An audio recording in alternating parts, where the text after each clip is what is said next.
Back when we first started filming, there was nothing out there at night like what I could see in my head.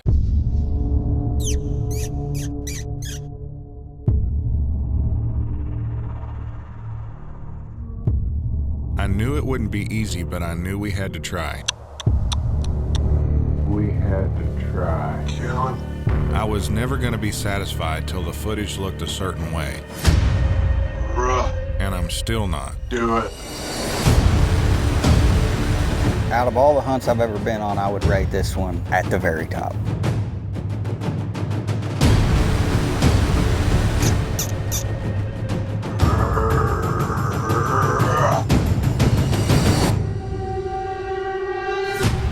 You looked over at Barrett and you said, "Welcome to Oklahoma."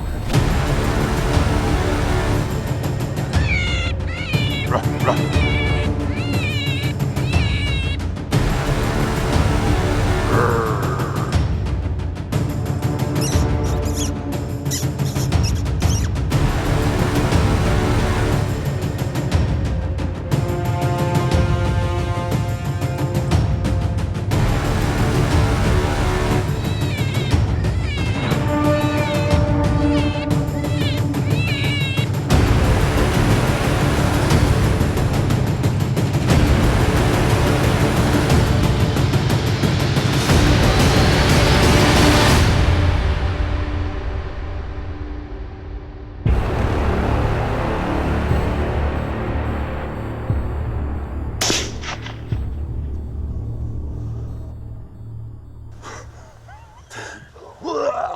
That was epic video.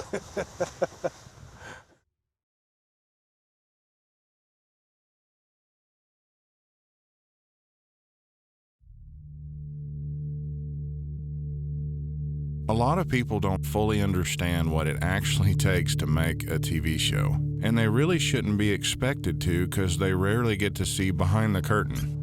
Our goal from day one has been to deliver high-quality night hunting content to really highlight how much fun this sport actually is.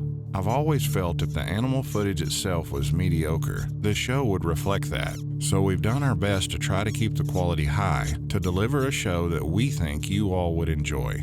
So we came up with a rating system, essentially scoring each kill from 1 to 10. With a number 1 kill being completely horrible, borderline embarrassed to show it to anyone, and a 10 being super high quality and a must for people to see. So obviously 10s are what we're after. But the thing is, they don't present themselves every time we go out. Heck, sometimes we hunt 2 or 3 nights just to get a 10, just to give you an idea.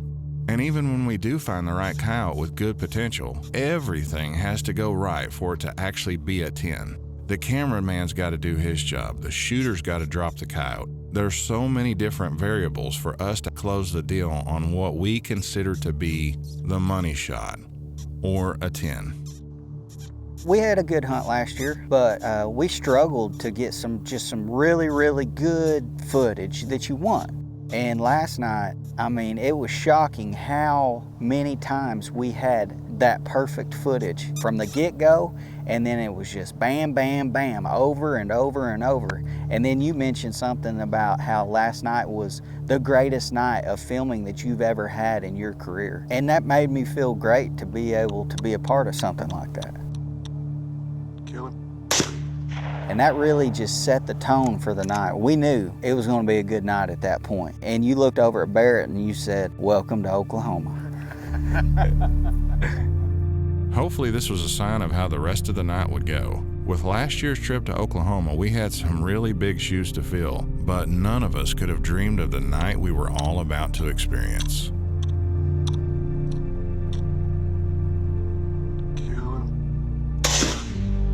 Our goal every time we go out is to try and get at least one of those types of kills on camera. If I can go home with one of those types of kills, that's a win for me. Just one, as it's extremely rare for everything to come together more than once in a night. Looking back on it, I think the most 10s I can ever remember coming home with from one single night was 4. And that's a beyond exceptional night of filming. But there had to have been something special in the air on this night, as everything just seemed to go our way. It was as if we could do no wrong. And that never happens. Pretty much if we seen a coyote last night, we was killing it. At least the ones we had on camera with the big lights. No matter where we went, they were coming. The cameraman and the equipment were working on all cylinders. And whoever was on the gun was on point. Kill him. Heck, I'd be scared to know how many we could have killed if we wouldn't have been filming. It would have been a complete slaughter.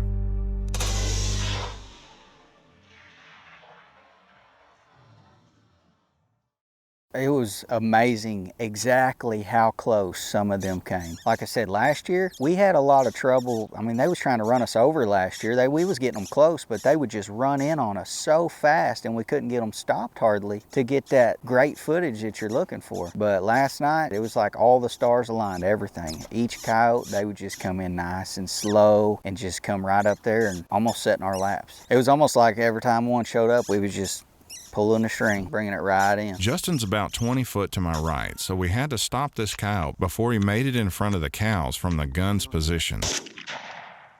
We were killing at every single spot. They weren't all 10s, but it was still very cool action. At this point, we had already met our 110 for the night quota, so we were pretty much playing on house money. And it wasn't even 10 o'clock yet. And then it was just bam, bam, bam, over and over and over. Kill that one.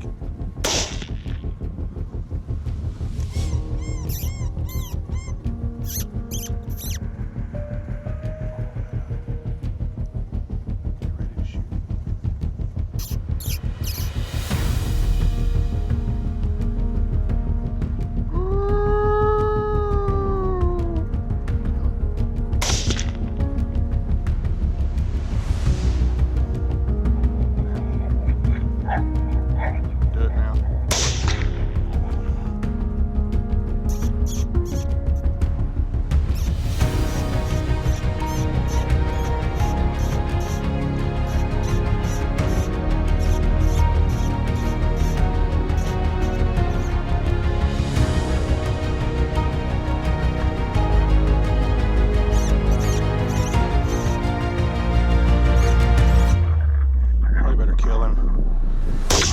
And the stinking cows ran that one off. He would have been a 10 also had they not spooked him.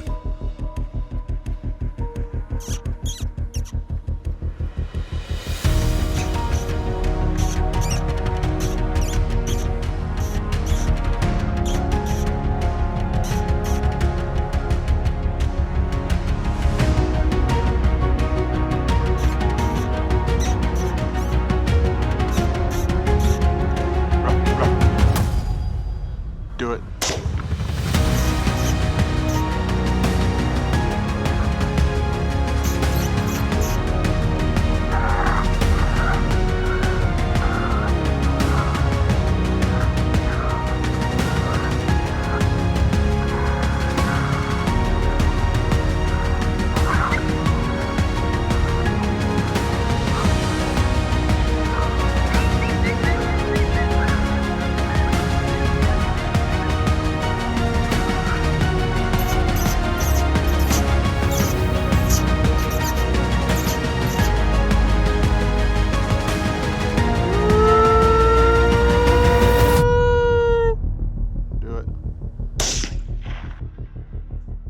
And as if this night wasn't crazy enough as it was already, something was about to happen you'll have to see to believe. On this spot, we had to walk in a ways past some cows to make a stand, so I decided to film Barrett and Justin as we were walking in. So the footage you're watching here is in real time as it actually happened. And when we got up there around them cattle and we got to looking, and there's two sitting there already waiting, and they're just watching us. I like it. Okay, so at this point, I'm just thinking they're stopping just to get set up. Well, as soon as Barrett started smooching, I knew what was up. Hey, I'm not set up. I was like, hold on a second, let's try to get them on video. They watched us get everything ready, they watched us set up, and then we turned the light on and they just sat there and never spooked or anything. What are we doing? So I'm just kind of standing there like, okay, I'm not carrying around this camera and tripod just for fun. I mean, for goodness sake, everything else is going right tonight. So why not try and see if we can get away with this? Another thing that was so crazy is how the moon had came up. I mean, it was bright, and we was skylighted. We was right on top of that hill. They could see us. And they just sat there and watched. I watched them through the thermal the whole time. We was waiting on you to get ready and get set up. They was just sitting there watching us. This is not staged, folks. This is what actually happened on the stand.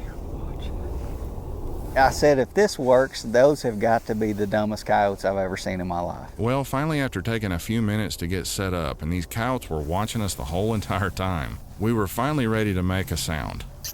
Now, keep in mind, they literally just watched us walk in and set up right in front of them. And they weren't pups either. These were full-grown coyotes. Like I said, something's in the air tonight. Had trouble getting through that fence. He did not want to go through that fence. He must have been blinded or something, which felt like he was running into a wall.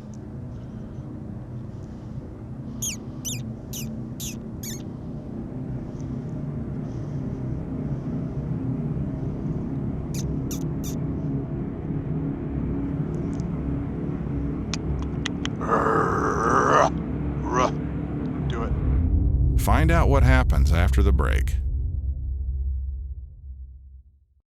Before we started the night, I told Barrett and Justin to work out between the two of them who was going to be on the gun. I was just going to let them hash that out. So Barrett just spoke up and said, how about you just shoot till you miss? Justin, you go first. So at this stage, Justin's still on the gun, and it's 1 o'clock in the morning, and he hadn't missed yet. Do it. So me and Barrett, we made a deal that I would shoot until I missed. So I shot 6, and then I finally missed one, and I don't know what happened there, but I don't think Barrett really knew that it would be 2 o'clock before I finally threw an air ball. It's okay, Justin. We'll let that one slide. Even though it was a foot to the right, it's okay. We'll let it slide. So now it's Barrett's turn. Yeah, he didn't miss any. I didn't take as many shots. Yeah, that's true. That's true. That was you was up because I missed, and that was the agreement. What do you think, Barrett? Man, there's a lot of coyotes here. Are we officially on another row?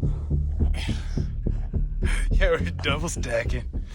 When you start on the second or the third layer of coyotes in the back of the truck in one night, you know it's been a good night. And then when the driver's driving down the road and he mentions something about, I can feel the load of that in the back of the truck, you know it's a good night. And we were about to put 4 more on the top of that pile. Wait till y'all see this circus of a stand.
Get the one on the hill. Yeah.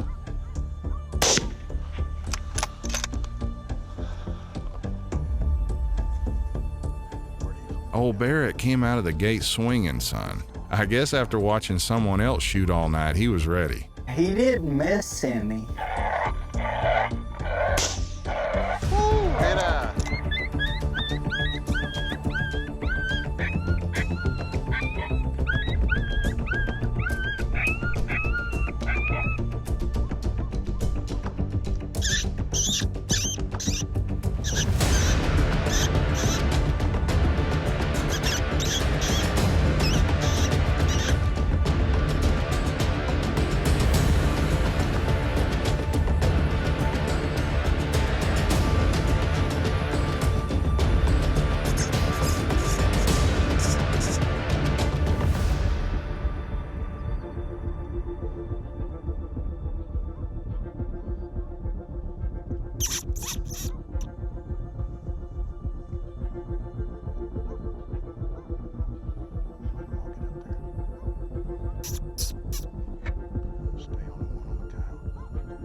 Closest one.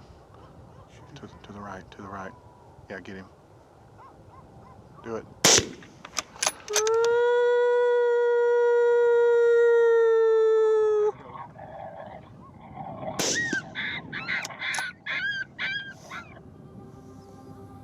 I believe we just tripled.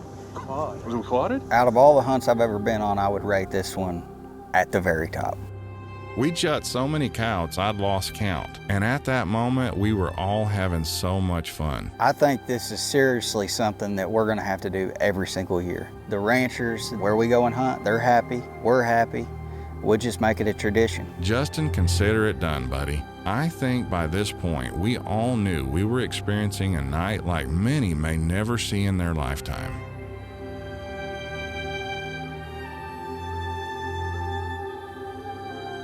It was something truly special that we will carry with us to our graves. And for me personally, I can't thank Justin enough for this invite. We'd already surpassed my best night of filming ever, even before this quad. Little did I know, we still weren't finished yet.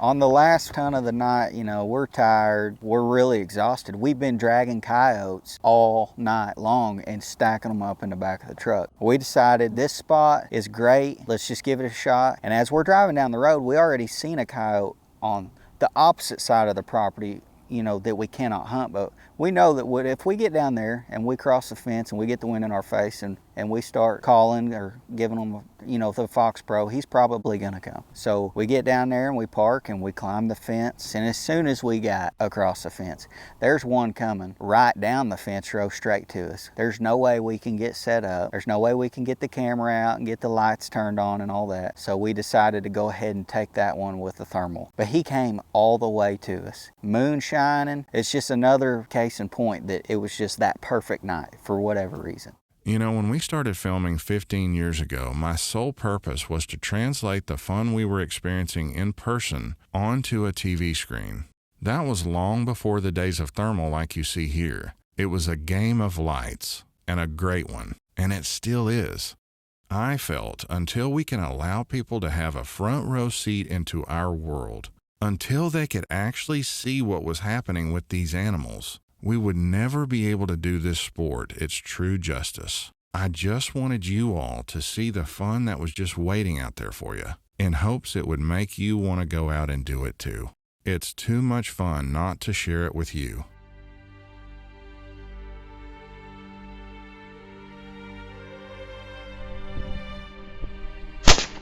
I've dedicated a big part of my life to learning cameras and lights and truly trying to understand a coyote, and I'm still learning. But all of it, the long nights trying to figure out what I did wrong, was worth it 100 times over, 'cause I knew the vision I had so long ago was within my reach, and I wasn't giving up till I saw it through.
It was at this very moment it dawned on me. I finally realized I'm actually doing what I set out to do. That vision I had in my head so long ago was staring back at me.